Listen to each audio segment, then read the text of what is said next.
Merhaba, hoş geldiniz. Ben koridoru mavi rengi boyuyordum. Müziklerimden de anlaşılıyordu. Dün çerçevesi boyayı tutmadı. Böyle kalkmaya falan başladı. Yakışmadığımı bilmiyorum da yakıştırmadılar ama seviyorum bu şekilde yapmayı. Hafta iyi geçti. Bayağı iyi geçti. Hala o yorgunluğu falan hissedebiliyorum. Kendimden hiç bahsetmemişim. İsmimi falan hiçbir videomda söylememiş. Anonim bir kişilikmiş gibi davranmışım. İsmim Tuğba. 24 yaşındayım. Ne kadar göstermiyorsam da bunları ciddiye almıyor. Böyle bayağı yaşım küçük falan zannediyorlar ama yazık ki 24 yaşındayım. Listelerde daha genç olmayı. Biz bizeyken bir video yapıp bu videonun aşağılarda kalmasını istiyorum. Ben video attıkça aşağıda kalsın ve görünmemeye başlasın. Ondan da benim için orada bir hatıra olarak kalsın. Çünkü bazen resimlerimiz kaybolabiliyor, başına bir şey gelebiliyor. Resimlerimize başlayabiliriz. Kronolojik sıraya göre sıraladım. En kötü çizimden en iyiye doğru gidişimizi göreceğiz. Bir resimden ziyade el becerimizi geliştirmeyle alakalı bir çizim yapmıştık. Buraya yapıştırıcı yapıştırıyorduk. Bu el işi kağıtları vardı ya renkli bir şekilde. Onları böyle kalemle tek tek yapıştırıyordum. Dikkatimi çekti benim. Fenerbahçe renkleriyle yapmışım. İlkokul zamanlarında hepimizin tuttuğu bir takım olur ya. Ben Galatasaraylıydım. Fenerbahçeli değildim. Ona rağmen burayı bahçe renkleriyle yapmam çok hoşuma gitti. 16 yıl falan önce olmuş. 10. sınıfa gidiyormuşum. Eski çizimim bu. 2. sınıfa gidiyordu. Muhtemelen konu manzaraydı. Resmi daha önceden göstermiştim. Güzel bir çizim değil ama mantığını anlayabilmişim. Veya 7. sınıfa gidiyordum. O zamanlar bu tarz çizimler çok molaydı. Böyle gül çiziyordun. Böyle ağlıyordu falan. Böyle kırmızı damlalar akıyordu. Burada tabanca falan vardı. Şimdi de olduğum gibi geçmişte de şiddet eylemlerine karşı olduğum için o tarz çizimler hiçbir zaman yapmadım. Sadece gül yapmışım ve devamını yapmamışım.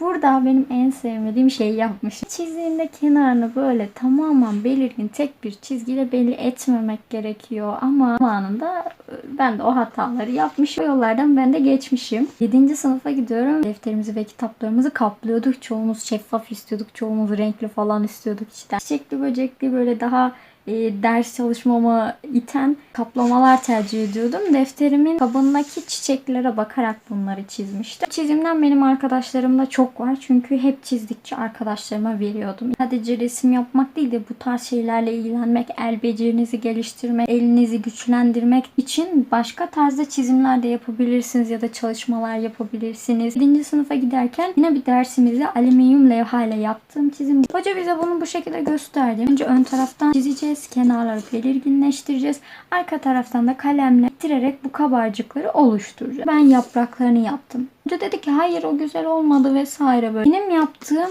buraya ve resmin geneline baktığımızda bu daha uygun olduğunu düşünüyorum. Bunun bu forma uymadığını düşünüyorum. O yüzden benim yaptığım bence daha uyumlu oldu. Ayakkabı boyasıyla her tarafa böyle geçtiğimizde bu gözeneklere boya nüfuz etmiş oluyor ve bu şekilde oluyor. 8. sınıfa gidiyorum. Kitap okumayı sevdiğim için okuduğum kitabın kapağındaki resmi çizmiştim. Kırmızı başlıklı kız. Detaylara önem vermeye başlamışım. Kızın eteğinden, kurdelesinden, fırfırından falan bu durumu anlayabiliyoruz. Sorunu burada da var. Ellerle tutamamışım. Yani normal bir şey. Alın ve burun arasındaki şeye bakar mısınız?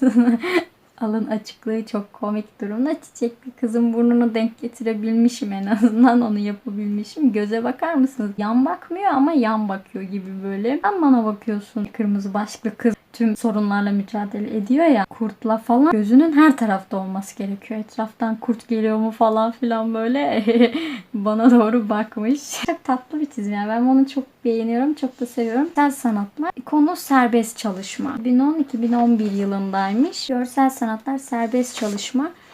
Bunların neden serbest çalışma olduğunu ben söyleyeyim. İlkokul ve ortaokullarda bizim jenerasyondaki kişiler şu an resim ve müzik öğretmenleri giriyor diye düşünüyorum. Bizim zamanımızda müdür yardımcısı ya da o an boş olan bir öğretmen falan giriyordu. Çok iyi hatırlıyorum. Hoca resimden anlamıyor. Geliyor diyordu ki ders görsel sanatlar işte konu serbest çalışma istediğinizi yapın. Kendinin üzerinden o sorumluluğu bize atıyordu. Ama serbest çalışma istediğinizi çizin diyordu ve bizi böylece bırakıyordu. Diyebilirim ki resim çizmek sadece sanat yapmaktan ya da sadece ortaya güzel bir şey çıkarmak değil. Resim yapmanın beyne, hayat bakış açısına, bir şeyi algılamada, görsel zekada her şeye faydası var. Zaten bunu araştıran ve bilen insan falan. Resmi gelişi güzel. Ha, resim mi çiziyorsun falan demez kesinlikle. Çocukların gelişiminde resmin kesinlikle çok büyük bir katkısı var. Kızın şapkası güzel. Burada saçı böyle ikiye ayırmışım. Birazı önde, birazı arkada. Başka saç çünkü ayrılmaz. Böyle bir şeydir saç çünkü. Kulağa bakar mısınız? Sen bunu kahverengiye boyadın.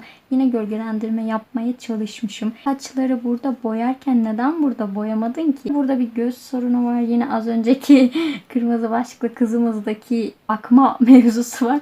Bu ikisi bana mı baktın? Neden bana baktın? Ben sana baktım falan diye. Yüz formu çok kötü. Kıza bir gülümseme ifadesi vermek için emoji yapar gibi bir şey yapmış. Boyun kısmında ten rengini vermişken kollara ve yüze neden bu ten rengini vermemiş anlamadım. Bu yaşa göre bu el becerisi yine iyi bir şey. Kötü düşünebilirdim ben bunu. Pantolondaki renk geçişlerini falan yakalamaya çalışmışım. Pantolon oturduğunda bazı kumaşlar birleşir ya. Oraları vermeye çalışmışım. Yine burada kumaşların birleştiğindeki o koyuluğu vermeye çalışmışım. Oturma diz şekli yanlış tabii ki. Ağaç neden böyle yarıdan çizdin? Neden buralardan başlatmadın? Sebebi şu. Eğer buradan başlatsaydım bu ağaç bu kızın yanında olmuş olurdu. Kızın ortasından başlatma sebebi de şu şekilde. Bu ağaç bu kızdan 20 metre, 30 metre, 10 metre, o kadar metre uzaklıkta olduğunu belli etmek için kağıdın yarısından çizmişim. Ağaçta o kovuklaşma detaylarını vermek istemişim. Burada ağacı kesmişim tamamen. Tamam demişim, sen artık kesil. Seneye yeni taze bir dal çıkar demişim. Eski çizimlerime baktığımda eski benim nasıl bir düşünceyle çizdiğini anlamaya çalıştığımda çok tatlı gerçekten. Köpeği de yine sarı, kahverengi, turuncu, kırmızı gibi bir geçişler yapmaya çalışmışım. Köpek de tırnaklarını çıkarmış. Kızmış mı sevince bilmiyorum. Bu arada ben 4. sınıftan bu yana günlük yazıyorum. Bu bir alışkanlık haline dönüşmeye başladı. Yazarken de mutlu oluyordum. Kendimi daha iyi ifade ediyordum yazarken vesaire. Aynı zamanda hayatın gelecek evreleri için de çok faydalı bir şey oluyor. O yüzden yazmanızı öneririm. Yine 8. sınıfta bir tane günlüğüm vardı. Yüzeyindeki çocuğu çizmiştim. Çocuğu beğenmişim. Zamanında çizmişim. Çünkü ben beğenmedim. Yani içime sinmeyen bir şey çizmek istemiyorum. Burada da bu çocuk içime sinmiş ki çizmişim. Bu kulak ne yani? Ben bu kulağı görünce çok güldüm yani. Bu kulak yorum yapamıyorum. Bu kulağı da yapamamışım. Kafası tamamen bir anime gibi olmuş. Bu arada anime çizmek de istiyorum ben. Ağzına falan bakar mısın? Çok endişeli yani. Bir tane hediye almış. Muhtemelen az sonra buluşma yaşayacak ve onun endişesi yüzüne yansımış. Omuzlarda sorun var tabii. Birçok yerinde sorun var da böyle çok göze batan sorunları söylüyorum. Elde problemler var. Balık gözlü kameralar var. Kenarları düz çekiyordu. Ortayı böyle yukarı doğru kaldırıyor. Gelince burası böyle balık göz kamerada çıkmış gibi oldu. Bu çizimi çok beğeniyorum. 8. sınıfa gidiyordum yine. Söyleyeyim, mimariyle ilgilendiğim için, ilgi alanım olduğu için. Ya bu arada şeyde çok düşünüyorum. Ülkemizdeki mimari facialar falan var ya. Yüksek mi ağlasak mı derecesinde, çok komik. Öyle bir video yapmak istiyorum. Buradaki Nasrettin Hoca heykelinden sonra benim bu sınıfa giderken yaptığım çizim bence çok da normal kalıyor. Çok iyi örnek oluyorlar. Artık onları sürekli göre göre normal kabul ediyoruz. Yabancı bir heykele baktığımızda bir de Türk heykeline baktığımızda gerçekten çok komik ama ben sinirden güldüm. Nerelerden nerelere gelindi? Resmi görünce aklıma heykeller geldi. Bravo, öyle devam et. 1. sınıfa giderken muhtemelen Nasrettin Hoca kitabını okudum. Zekasından etkilendim. Böyle bir şey çizmek istedim. 5 yıl resim dersi gördük. Kaç resim dersimiz tatile denk geldi. Hoca gelmedi. Serbest bıraktılar. Evlerinize gidin falan dediler vesaire. Bunları düşünürsek 50 tane falan resmimin olması gerek. Diyeyim olayları vesaire çıkardığımızda diyelim ki 40 tane resmim olması gerekiyor. 5 yılda 40 resim de bence her resim dersi için olabilecek bir şey. Ama benim şu an ilkokula dair 7 tane resmim var. İlkokula giderken resim ödevleri falan verdiklerinde çizer misin dediklerinde daha onlara da çiziyordum ben bu arada. Muhtemelen isteyenlere falan verdim. Elimde sadece ilkokula dair bu çizimlerim kaldı. İyi ki bunları saklayabildim. Çünkü şu an çok mutluyum bunları görmekten. Bu arada eşek çok mutlu. Bayağı mutlu olmuş. Sen hep mutlu ol bakalım. Video çok uzun olduğu için belki 2 belki 3'e bölebilir söylemek istiyorum. 2. sınıfın yaz tatilinde bizim jenerasyonun bir olay yaz tatillerinde yatılı kurslara gönderiliyordu. Genelimiz yaşamışızdır, bu toplumsal bir şey çünkü. İyi dersleri veriyorsun. Zaten çok boş bir zamanın olmuyor. Sürekli bir şeylerle meşgul oluyorsun. İşte şu vakitte dersi vereceksin, bunu vereceksin falan. Sürekli sen bir meşguliyet halindesin. Bunların hepsini verdikten sonra bir tane defterim vardı. Böyle kenara geçiyordum.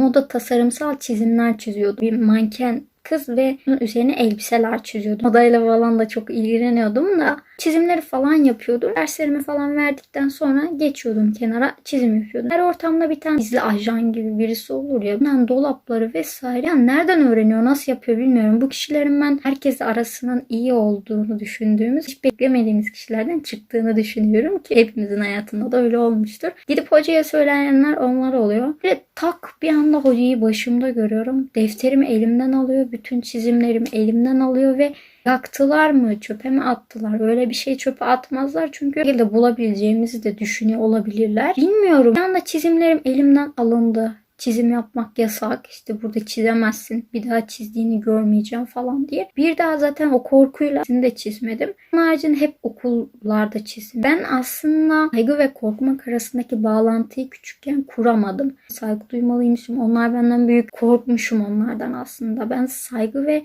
korkuyu birbirine karıştırmışım küçükken. Bunu burada açıklamak istedim. Çünkü günümüz Türkiye'sinde hala bu devam ediyor. Hala böyle davranışlar devam ediyor. Sen o zaman o çocuğun elinden o çizimleri aldığını düşünebilirsin. Korkutarak resim çizmeyeceksin. Bir daha böyle bir şey yapmayacaksın. Bunlar yasak diye o kişiyi korkutabilirsin. Ama çocuk da 50 yıllar sonra büyüyecek.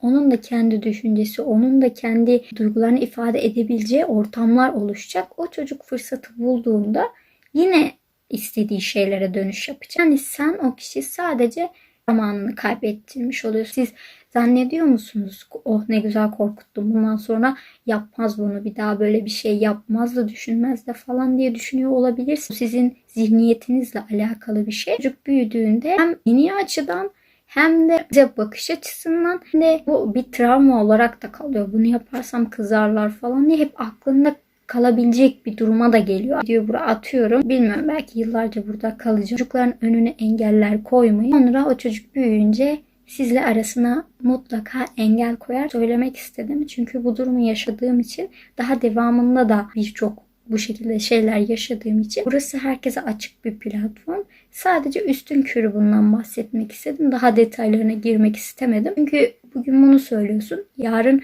kendini başka bir yerde bulabiliyorsun. Yaşadığım bir durumu sadece paylaşmak istedim. Daha devamında bir sürü şeyler falan olmuştu.